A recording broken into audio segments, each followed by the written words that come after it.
Hello YouTube, this is नवारुंजाना। और इस वीडियो में हमने some example of steady flow processes पढ़ेंगे। और उस सारे प्रोसेस में हम लोग फर्स्ट लॉ ऑफ थर्मोडायनेमिक्स को अप्लाई करके देखेंगे कि क्या रिजल्ट आता है। तो चलिए शुरू करते हैं।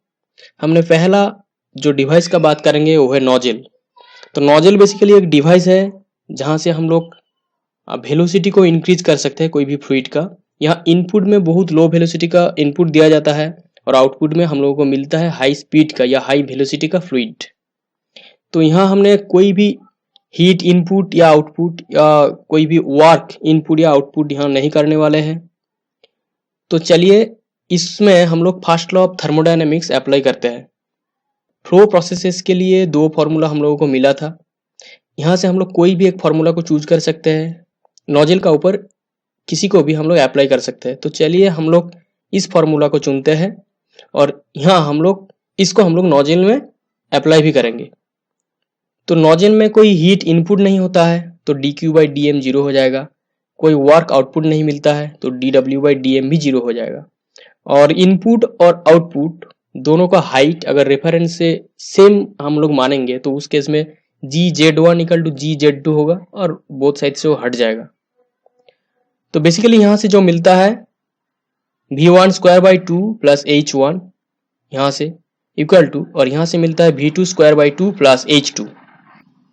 और इसको अरेंज करने के बाद फॉर्मूला कुछ इस टाइप का आता है।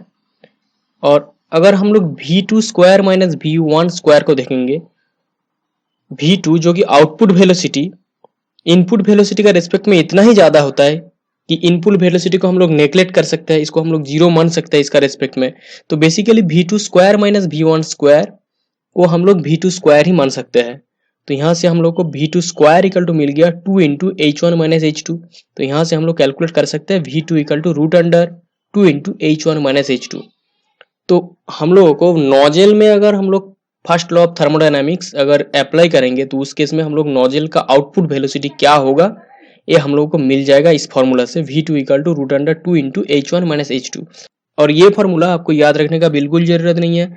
मैंने जिस तरीके से इसको डिराइव किया उस तरीके से आप लोग डायरेक्टली न्यूमेरिकल में कर सकते हैं।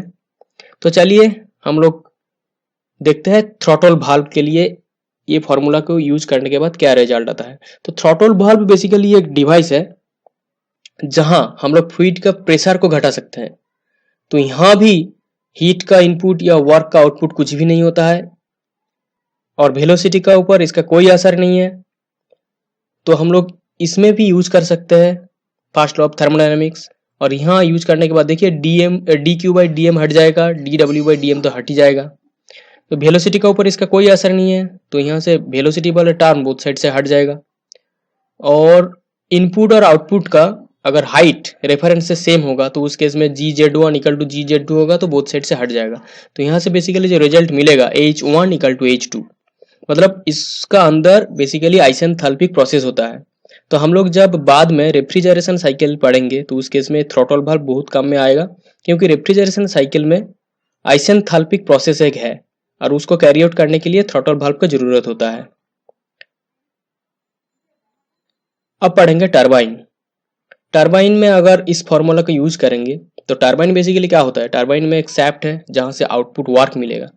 टरबाइन में कोई हीट इनपुट नहीं दिया जाता और वेलोसिटी का भी कोई चेंजेस नहीं होता। तो उस केस में dq/dm हट जाएगा और वेलोसिटी वाला टर्म बोथ साइड से हट जाएगा।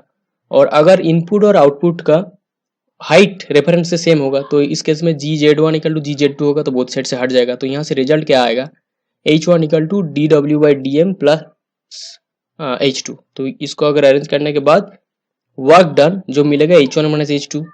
और ये है dw/dm, इसलिए इसका यूनिट है किलो जूल पर केजी। और इसके साथ अगर मास फ्लो रेट हम लोग मल्टीप्लाई कर देंगे तो आंसर आएगा किलो जूल पर सेकंड में। अब पढ़ेंगे कंप्रेसर। कंप्रेसर भी वही है, यहाँ हम लोग work done on the system करेंगे और वो करने से कोई भी फ्लूइड को हम लोग कंप्रेस कर सकते हैं। तो यहाँ basically work done on the system होगा, इसलिए ये जो dw/dm है ये नेगेटिव में बैठेगा और इसको अरेंज करने के बाद ये रिजल्ट आएगा।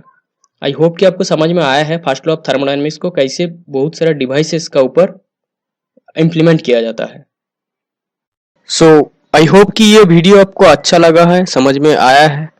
अगर बहुत अच्छा लगा तो आपने लाइक बटन को दबा दीजिए और मेरा चैनल को भी सब्सक्राइब कर लीजिए और दोस्तों में शेयर कर लीजिए।